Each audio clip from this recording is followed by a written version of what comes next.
bitches, they upset. They be uncaught when fucking took off. Talking down about me, you a fan, ho. Crazy car snatches ass. I can't name one nigga that ain't go. I need some gloss on. Do I need some gloss on? What's good, y'all? It's your girl G Baby. I'm back again with another story time for y'all. It's been a while since the last one. It's been a while since I posted a video, actually, but you know, I did a poll on my Instagram because there was two stories that I did want to tell you guys, but they are honestly two very, very good stories. So I couldn't choose, so I just made a little poll on my Instagram, and you know, I asked y'all, you know, did what you did, you voted, and now here we are in my bathroom. I just like the light in here, so I might do videos in here. You might see me do like get ready for me. As you can see, I just came back from outside pretty much, and this was the bed. Anyways, so let's get into this story. So this is gonna be about the time I had to run away from a psychopath. Now, before I get into this story, I do want to stress a couple of things. The first being that although that this video is for entertainment purposes, my main goal anyway, in creating this video as well as entertainment, is to also just give young women, you know, some guidance, especially those that like to use dating apps, to be careful on these dating apps because you don't know who you might be dealing with. You really don't know. And I really do hate this happened to me. I do. I hate that this happened to me. So all I ask is that, you know, when listening to this story, you handle it with grace, because this story is partially the reason as to why, like, I've been so in and out with YouTube. And you're gonna understand why when I get through all of it, and it's long. Also, if you do have any negative comments, I'm not tolerating any slander over here. I'm sorry. Like, there's a lot of lessons that have been learned in this story, and a lot of lessons that can be shared with others. And, you know, they don't have to be like me, you know, and know the signs and protect yourself, you know. So that's really the main goal of this video, is to get my story out there, because it's one of them things where it's just like, you can't believe it's you until it is you. So it's kind of, although now I am comfortable talking about it, but I will say there are some times where I overthink and everything like that, and this situation does definitely still have an effect on me to this day sometimes. So, like I said, if you ain't got nothing nice to say, all I ask is that you politely just exit the video, because I'm not gonna tolerate it. Any hate or anything negative, I'm blocking, because like I said, this is just for, you know, educational purposes. Don't do this. Don't be down bad for a nigga, ever. And yeah, so before we get into the video, make sure that y'all like, comment, and subscribe to this channel. Make sure you follow me on my social. It's GBabyX for my Instagram, just in case you want to catch the next poll of what story I'm gonna basically throw at you guys or what you want to hear. So make sure you follow me. It's GBabyX. And then on Twitter, it's basically the same thing. It's just, instead of a X, it's an underscore at the end. And then of course on my TikTok, it's Kylie the Stallion X, because I do feel like I'm the California Stallion. So all right, now that that's out the way, now we can get into the video. This happened a couple of years ago. I got out of a very bad toxic relationship, and I thought I did the necessary healing and the work done to move past it. And the first lesson that I learned in healing is, don't throw yourself out there thinking that you are healed. Make sure you are completely healed. So one day I was using this dating app called Black, or as most commonly known as BLK. I came across a certain profile we're gonna call him Peasant came across my, screen and everything like that. Now, I looked at him and I was just like, I kind of wasn't sure about him. I should have just said no. But I wasn't sure, and I was like, when I'm unsure, I just go ahead and swipe. And then, like, once you start talking, if you say the right thing, I might, but if you say the wrong thing, then I'm gonna just get out, basically. But he was saying the right things pretty much, so I was just like, oh, okay, he actually might be cool or whatever. So of course we eventually get on the phone, good vibes on the phone, and then he invites me out to the club, right? Not to my regular club, to the strip club. I mean, in my head, I was just like, I've never been to a strip club. I am kind of curious about like what the atmosphere is like, and seeing the strippers on the pole and everything like that. And I heard the food was good too, so I was just like, what? You gonna take care of everything? Like, what if I want to drink? He was like, I got you. And I was like, okay. So we got free drinks. I just need to make it down there, basically. So I was like, all right, whatever. So he convinced me to go to the strip club. We went to Be Live. Oh, also, I should also mention, this is a very important detail. This is very important that I need y'all to really remember. All of this happened in a course of a month. A month. A fucking month. All this happened in a fucking month. It was something with him where I was just like, I feel like something's wrong with you. Like, there's just something about you. Like, I can't put my finger on it, but it's something about you because, like I said, this all happened in the course of a fucking month, right? So in the course of this fucking month, he has managed to love bomb me, guilt trip me, finesse me. So when I would like bring it to his attention, I guess, I was just be like, you kind of, like, are you love bombing me? Like, cause it's just, all this just seems kind of too good to be true because, we would get to talking and I would talk about my goals, my aspirations, what I want to do and everything like that. And he was like, oh, I can help you. And, I'm a manager. I manage artists and models and everything like that. Nigga didn't, I manage shit. So, I mean, of course, at the time, I was like, it sound good, you know what I mean? But, of course, through time, I slowly but surely started seeing that this nigga did not have no emotion for real and he was really a bitch. So, he was managing this one artist. I'm not gonna say his name. He really don't have that much to do with the story. But just know, that nigga did not fuck with him. As tough and as hard as that nigga tried to, as much as Peasant tried to make it seem, that nigga fucked with him. So I asked him, I'm like, so how you know this nigga again? Like, how long have you known each other? Because, I mean, you say you're brothers, so I'm expecting this answer to be like, oh yeah, we known each other since the sandbox, like, we know each other since we was 10 years old, like, something. Yeah. Why does nigga say? Why does nigga say that he met this dude at an auto body shop because he ended up wrecking his car before me, basically, like a year ago. He ended up wrecking his car and he met this nigga at the auto repair shop, right? They got to talking and everything like that, and then they just been locked in ever since. I said, that's it? Like, that, and you're referring to him as brother? Like, but you manage him though, right? He was like, yeah, I manage him. I actually got him to do something or like get in the studio with Sauce Walker or whatever like that.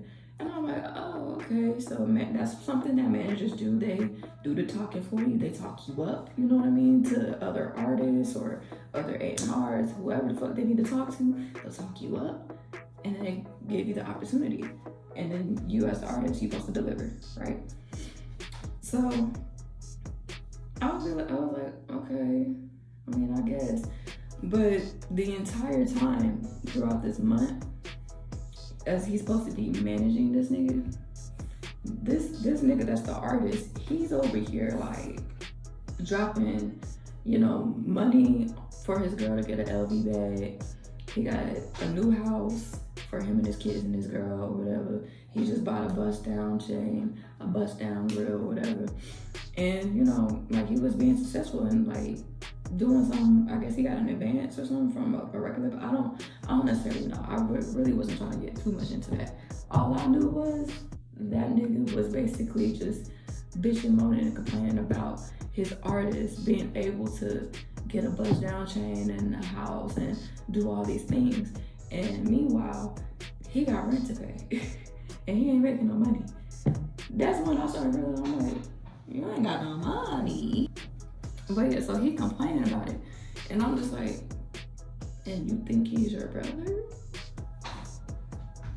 Because I don't know where they do that, because me and my friends, we don't move like that. If one of us got it, you got it. Of course you gotta be, doing shit to better yourself in the process. But you know what I mean? My friends are not gonna let me go outside. They just not. And so I'm looking at this with you, and I'm just like, how you gonna sit here and call this nigga your brother when he can't even spot you a little something to help you get groceries or something? But that's your brother though. But of course, you know how niggas be when they dick chasing and dick riding. You're not doing no type of hustling. You just trying to get in where you fit in, and hopefully you get broke off a little something, or somebody, you were basically asking for handouts. When I say this nigga was so all over the place, he did not know what to do. He just knew music was it and everything like that. And that's fine to a certain extent, but if you have an apartment and no steady income coming in, you're not even selling weed. Had an opportunity. He had an opportunity to actually be manager at a McDonald's. Now, I understand nobody really wants to work at McDonald's. It's one of them type of jobs where it's just kind of like a last resort. I need to make some money and I just know they gonna hire, you know what I mean? But still, I'm just you could pursue your dreams. I get that. I'm not gonna sit here and stop you. You could pursue your dreams. You could pursue music. But one, know how you're gonna do it, because like I said, he was all over the place when it came to music. And two, you gotta have some type of steady income as well. So I would try to tell him, I'll be like, look, since you already know some people up at this specific McDonald's, you already know that you'll most likely be hired on as a manager or your supervisor, whatever the fuck. Why don't you go ahead and fill out a job application? Fill out a job application, go up there, do the interview, a little bullshit interview. Either way, your job is already said and done. They just like to do it for formality or whatever. Do what you need to do so you could take care of your rent, because at the end of the day, that wasn't my place. And yeah, I wouldn't mind buying you food, but then it started getting to a point where I'm just if I'm gonna be here, because I was, like I said, it's all happened in a month. But I'm just if I'm gonna be here, I'm not trying to be spending my money that I got from PB. I'm not trying to be spending my money to be making sure that you ate all the time. You're gonna have to get some groceries or something up in here so you can start cooking. Cause this isn't gonna work for me. And of course, he had an issue with my suggestions about him getting that management job, about getting groceries. I had to literally go off on this nigga for him to fucking get it. Bro, you need to just take care of your responsibilities. Be a man. Take care of your fucking responsibilities and get some fucking groceries for your house. This is your house. It's not mine. So anyway, but yeah, he just did not want to do it, and I'll tell you why. He didn't want to do it because he wanted to exploit me. Seriously, this nigga was trying to get me to do a OnlyFans with him, make videos with him. Ooh. Just sexual exploitation. Like, he dropped in my ear, you know, maybe you could strip you, like you would be good at it, and you know, I'll make sure I take care of you. Break a hoe. That's what that shit is called. It's called break a hoe. And I'm mad because I did not see it. I did not see it. And I know that tactic, I know how it works, and I knew it back then, but I did not see that it was happening to me. That nigga was literally trying to isolate me from my friends, from my education, from my dorm and my life, basically. He tried to force me to get a job around in his area. You know, this is when this nigga started tripping, because I guess the rent bill and him not making money was starting to get to him. And so that's when he started feeling like I should help him and everything like that. When, mind you, I already was doing a lot to help him. Like a whole fucking lot. Like I said, I was buying food. Like, I don't even want to, because it's embarrassing. I don't even want to get into how I basically took care of this nigga. And the reason why I was over there a lot is because, well, one, every time I would try to leave, because, you know, I'm in college. I had a whole life outside of him. I had a place I could go back to. I had a car. I'm getting my education. I have friends. And this nigga really didn't have much going on for him. Like, he wanted to give the facade that he had shit going for him, but he really didn't have nothing going for him at all. So every time I would try to leave, he would like freak out and be like, yo, you coming back, right? Like, you know, I'm gonna miss you and all this other extra shit. And I'm just sitting here like, bro, I need to go because I gotta get pennies. Cause it's just like, you know, I only brought enough like hangout clothes over here and everything. So I need to be able to, you know, change panties. Like, I'm not gonna sit here and be a dirty bitch. Like, in other words, let me go, right? But then he would like insist on coming with me all the way to PD. So basically like an hour away. He basically would ride with me, and then I wouldn't want to drive back, so we would chill at my house or whatever. And yeah, so it would just be shit like that. But then, like I said, like as time went on, he went from like that love bombing shit to love bombing me, like calling me babe, and you know, saying like I'm so pretty, and you know, like I could actually see him with me, or whatever, you know, all the other extra shit, to being irritated with me, being very irritable, hurting my feelings, making me cry. Oh, this is so hard. More yelling. It got to the point where like there was this one lady. I was sitting outside and I was, you know, my feelings hurt and I was crying and I was just like, fuck these niggas. And she saw me, right?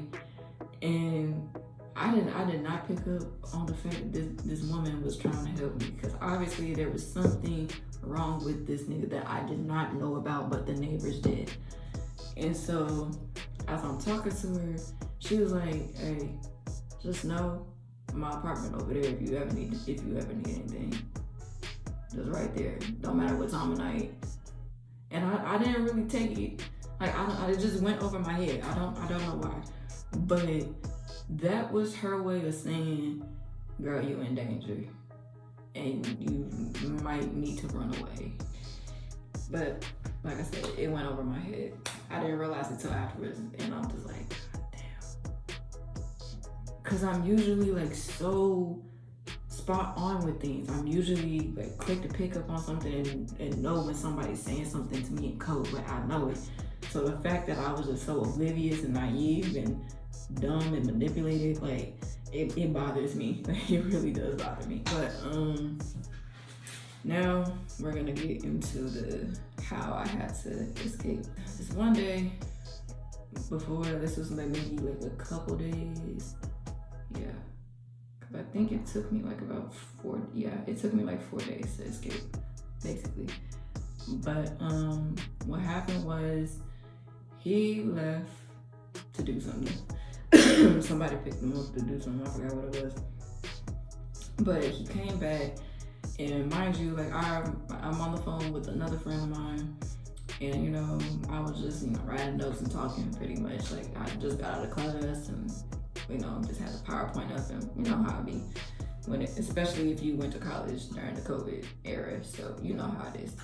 So I'm chilling in the living room on the couch doing my work, talking, whatever, and he comes home, right?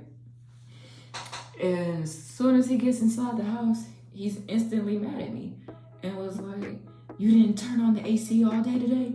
And I was like, "Oh no, I didn't touch the thermostat." There's only like maybe a couple times I didn't touch that thermostat, but for the most part, I don't go in people's houses and be touching that shit. Like, so he's mad and trying to say that I touched it, and I was like, I didn't touch it. I haven't touched it in like 2 days, so I don't know what you're trying to yell at me for. You know what I mean? So he starts going off and going on a little tangent and all this other extra shit. And I just asked him calmly again. I was like, "Do you think it's possible that maybe before you left that you turned off the thermostat? Do you think that you possibly have touched the thermostat in any way, shape, or form within these past 2 days? Because I'm telling you, I haven't touched it." And when I said that nigga, he got so pissed that he ended up picking up a water bottle and throwing it in my direction. And of course, I wasn't gonna let that shit slide. So I threw that shit back. I almost hit his ass. I was mad I didn't, because you're a bitch, first of all. You're a grown ass man. Why the fuck are you throwing shit at me? All because of a fucking thermostat. Like, what type of sense do that make? So I throw the shit back, and y'all, like, the way this nigga came around the corner from the kitchen, because it was a setup where it was like, you know, a cabinet right here, a counter right here, you know, open space so you could talk. So he threw it through that open space. And then there's like this wall that's like right here, and so he had to come around. But the way that nigga came around that fucking counter, he was coming around like I was a nigga, and he was about to run down my ass. But thing is about me, baby, I'm a fighter. I always have been, always will be. I'm a fighter. So you're a man, I recognize that, but don't think I'm not gonna get a couple hits in that you ain't gonna feel. I'm sorry. And plus, like, if it gets to that point to where you putting your hands on me, you probably not gonna wake up the next morning, because I don't play that shit. I stand up and I'm just like, "Nigga, fuck nigga, what you wanna do? Like, what we doing?" There's a knife on the table, so I'm eyeing the knife like, "Nigga, I will stab you. Like, I will stab you and get away with this shit, for real." So we're arguing, we're yelling. Mind you, my friend, she's still on the phone. And, you know, he's basically going off about how I don't help him, and, you know, he's always got to do everything. Nobody ever wants to help him. He always gives and never receives anything, and all this other extra shit. My friend is on the phone like, that's not her problem. You being broke is not her responsibility. You need to figure out how to pay your own bills. Like, why are you trying to make her do it? And literally, like, everything that he was saying, she was just coming up with a rebuttal. And I'm glad he didn't hear her ass, because he probably would have really hit me if he heard her. But still, so we arguing, and next thing I fucking know, I'm cornered into a corner, right? And he's in my face, screaming, yelling, and the next thing I know, this nigga literally punches the wall next to my face. And I didn't even flinch at this point. I just looked at it. I looked at him, looked back at it. And I said, "Oh, so you gonna hit me?" And the next words that this man said to me, there's a couple of things I'll never forget this man said to me, but this one specifically for sure, I didn't forget. But this man said, "If I got to, I will. If I got to, I will." And immediately I just knew there's something not right with this nigga, because I'm a very firm believer that first is the wall and then it's your face. And I wasn't planning to stay around before it became my face, because one of us was gonna die. One thing also that I'm never gonna forget that he said was that he basically tried to instill fear in me to make sure I wasn't gonna leave. You know what I mean? That was before the whole punch in the wall incident, because he wanted to try to sit me down and like break down his whole mission or journey or whatever the fuck. And while in the midst of doing that, this nigga told me that if I left him, he said if I left him, that he would do everything and anything in his power to basically destroy me. Like, make sure I don't make it, make sure I'm not successful, make sure that I'm embarrassed and I'm humiliated for the rest of my life. And, you know, again, my thought was, that's not normal. Nobody is gonna have that type of reaction to somebody leaving them unless they are crazy, you know? And that's not something that anybody could really forget. This nigga really sat in my face, looked me in my face, dead in my eye, and told me that if I left him, he was gonna make me regret it, basically. So immediately I'm just like, yeah, I got to go, because there's a hole in the wall. Like, my face was like literally maybe like 2 inches away from it. And the fact that I wasn't really like, see, it's like I was scared, but it was more so like a, all right, survival mode kick in. Like, cause now I'm over here like, what the fuck did I get myself into? Like, why the fuck did I allow this to go on this long? Why the fuck am I here? Like, I don't need to be here. I have no obligations here. And he's trying to make it my obligation. And I'm sorry, I'm just not gonna do it. So I tried to pack up my stuff and everything. He left the house again. But I tried to pack up my stuff. And unfortunately, I was too late. Or I took too long or whatever, because he came back, right? And he saw my stuff, you know, basically packed up and everything like that. And he,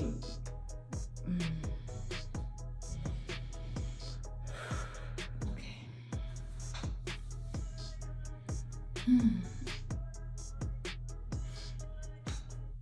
He saw my shit was backed up, and immediately he asked for my car keys. I wasn't trying to give him, but something about it just seemed like if I don't give him my car keys, it's gonna be an issue. And then the next thing I know, this nigga's walking around talking to himself. Like, he just talking. And I just remember hearing him say, oh, she thought she was gonna leave in the middle of the night. That's the oldest trick in the book. How many times have you done this? Like, what do you, I mean, yeah, that was the plan, but that's not normal. That's not what normal people say. So he takes my keys and he locks them in the balcony closet outside, right? Talks a little bit more to himself, and then he comes up behind me.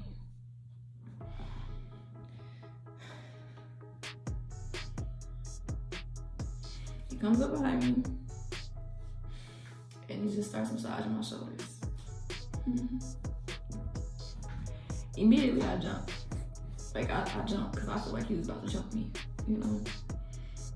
And he starts massaging my shoulders and he whispers in my ear, like, I was never gonna hurt you. I'm sorry I scared you. I just need you to understand that I'm very stressed out. And, you know, like that abusive shit, right? And I was just like, I gotta fight crazy with crazy. And my friends, they didn't really agree with me, but I was just like, no, like, I gotta take a certain approach to get out of here. Cause like, at the end of the day, this is this nigga house.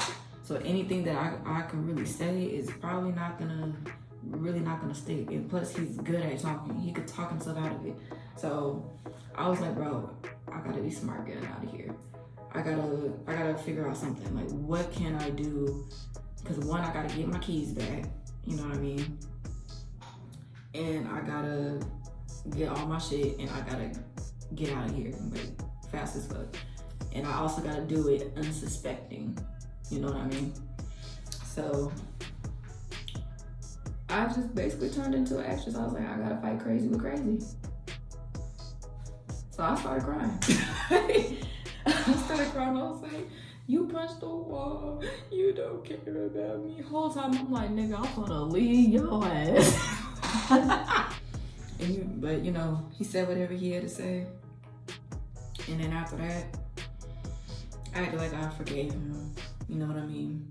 And I was like, I obviously gotta play into the role that he thinks of himself. So I was like, you know what? I'm gonna do that. So that's exactly what I did. I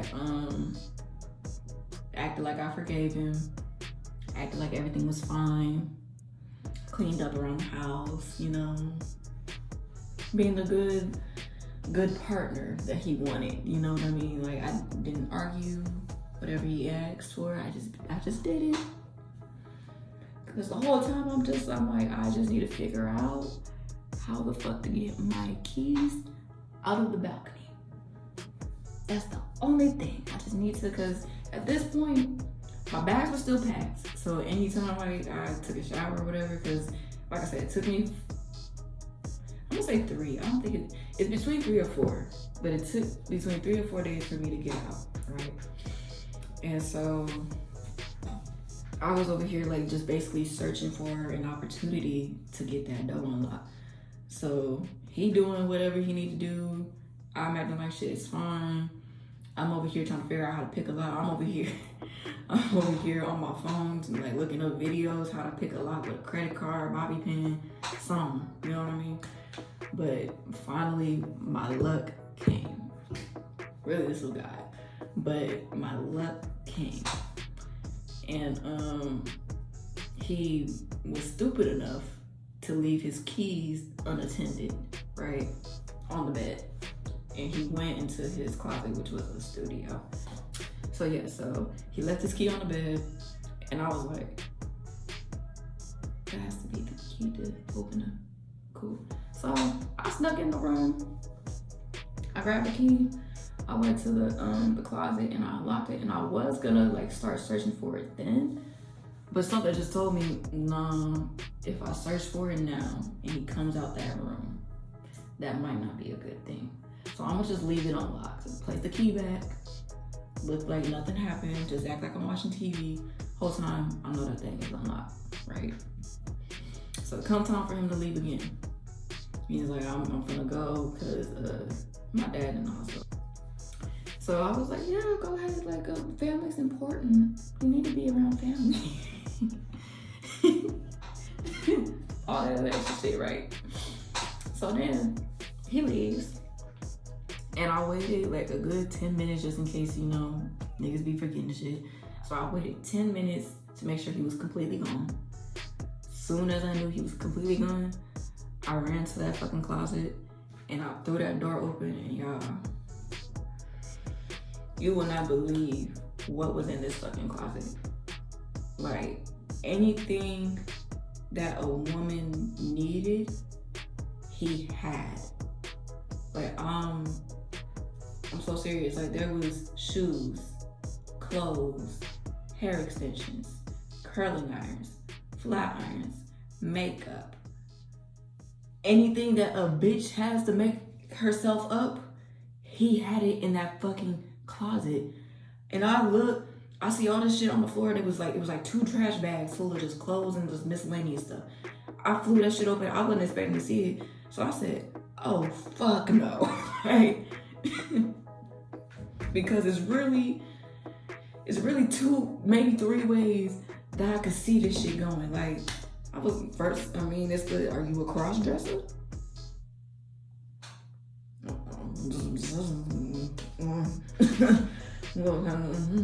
Because why is this here? You know what I mean? So it was, you could be cross-dressing, or like, did you kill? Like, I don't know. All I know is the entire closet was full of female shit, bro. Female shit.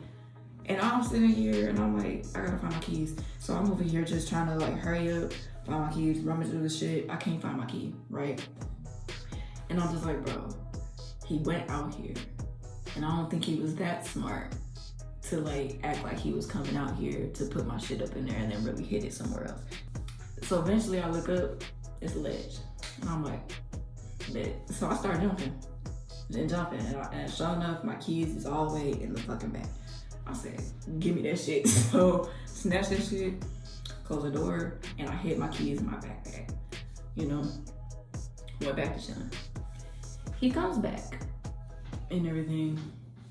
And you know, the whole time I'm just sitting here like, tonight's the night. I don't care how late it's gonna be, I'm leaving tonight. So yeah, he was tired, and I was able to recognize that. And I was like, okay, because I also, like, being around a nigga for a month, like I said, I'm hella observant. So I knew exactly when he went to bed. I knew exactly when he was tired. So when he was tired earlier, I was like, oh, that's God working for me, actually. He putting him to sleep so I could get out of here. Go ahead, night. Go ahead, knock out. And sure enough, he said it was like around 9 o'clock or so. He was like, yeah, I'm tired, I'm gonna go to bed. I was like, oh, okay. You have a good night. You have a good rest. You know? Whole time, I'm just sitting there looking at myself like, this nigga don't even know. He don't even know. So I wanted to make sure that he was completely like dead the fuck asleep. So I waited 2 hours to make sure that shit happened. And I heard snoring. So just watched TV for 2 hours. As soon as it hit the time that I was like, okay, he should be good and out now. I crept up into his room because, you know, I had to make it look like I wasn't leaving. So all my stuff was in his room. I crept into his room. Like literally I was crawling. I was crawling on the ground. And I was able to get all my shit. And don't get me wrong, I did have the idea to like grab a pen and like just, you know, in his sleep, but I was like, nah. That would have made me feel better though. But it wouldn't have. It wouldn't have ended well if I did that, so I didn't. But grabbed all my stuff, brought it to the living room, and I had my shit there, bro. I had my blanket, I had 2 bags. I also had some clothes that was mistakenly delivered to me, but I ain't gonna lie, I took that shit. It was my size too, so shit. So yeah, like I just took all this shit, and mind you, like before I grabbed everything, I already pre-unlocked the door. I already had my shit set up, because when I say I was gonna do the dash, I was gonna do the dash. And I grabbed everything up like this, had my key in my hand, opened the door slowly and everything, and I just took off running down the stairs. Like, I just took off running through all my shit, and basically did not care where it went or if it went all over the place, but I threw all my shit in the backseat, jumped in the car, and I sped the fuck off. And it wasn't even like, I don't even know how he woke up, because I thought it would probably be running down the stairs or whatever. But that nigga woke up like within 5 minutes, and he's already calling me. You know what I mean? Blocked his number, and I'm just driving on my way back to PV. Called my best friend. I was like, I'm coming to your room. Make sure you got the, you know, ready. She already knew what time it was, and yeah. So that's what's pretty much like kept me from doing videos, because I would be afraid that, let's say I do one video and it goes viral and he sees it, and then the next thing I know, he's doing something, because he already was harassing me. he blew my phone up. You know, he was blowing my friend's phone up, trying to get in contact with me. I think he low-key was trying to set me up and everything like that. And yeah, and some other things that I'm not comfortable saying on camera. But before you say, oh, why didn't you contact the police? Why didn't you, you know, have him arrested? I tried. I did, but the system is against Black women. And so, like, because either, I don't really know what happened. I don't know if he, like, sweet talked his way out of it or what, but I didn't get the justice. Still haven't got justice. And it took a while because, like, after all that shit happened, like, through the coming months, this nigga was making fake profiles to try to contact me. Like, I remember he made this one fake profile of a girl, and I was able to tell it was a girl because one, like, they followed me at a random, and the girl, she was pretty, too pretty to the point where I was like, you got this from somebody else. Like, I was able to tell, like, right off the bat. I was like, she looked like she has thousands of, you know, followers on Instagram. Not that she just, you know, started her Instagram.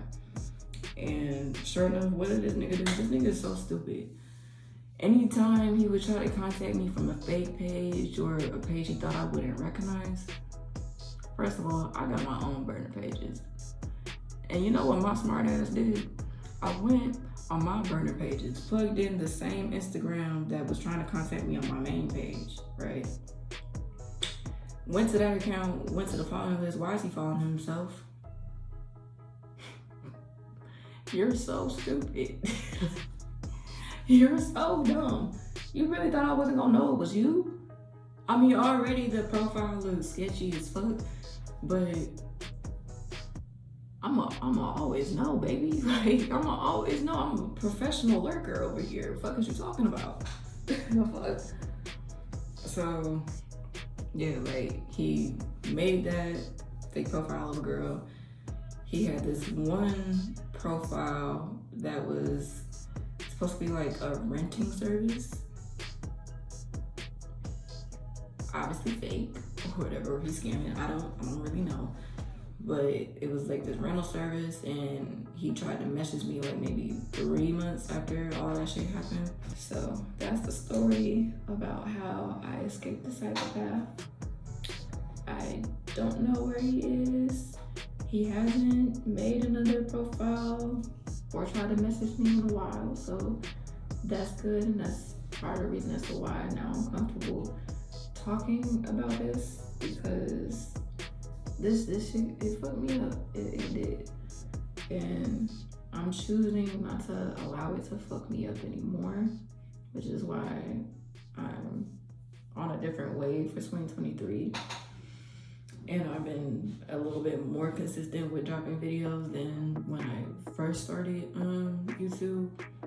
But yeah, so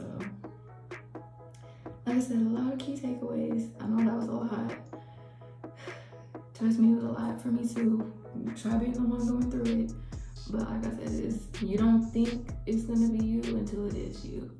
And I'm just happy and I'm grateful that I had enough sense to leave, and that I was able to leave safely, because many women do not get out of them situations as safely as they would like. So the fact that I was able to do that, one, it lets me know, like, I could survive and I can take care of myself and I will do what I need to do. But at the same time, I hate that it took, you know, being in an abusive situationship for me to realize that. So I hope y'all enjoyed this video. It was kind of hard for me to get it out, but thank you for bearing with me. Thank you for all the positive comments, if you do have any. And just thank you for making it all the way to the end of this video. I know it's long. I'm trying to work on getting my videos, smaller for you guys, because a lot of people keep telling me like, oh, we like your content, it's just as long. And I'm just, yeah, but I be thinking y'all just need to get everything and everything like that. So, who knows? But thank y'all so much for supporting. As always, make sure you like, comment, and subscribe to this channel. Also share with other bad bitches that you know. But it's your girl G, baby. Make sure you follow my socials right there. I'm gonna go to bed and take this makeup off. And y'all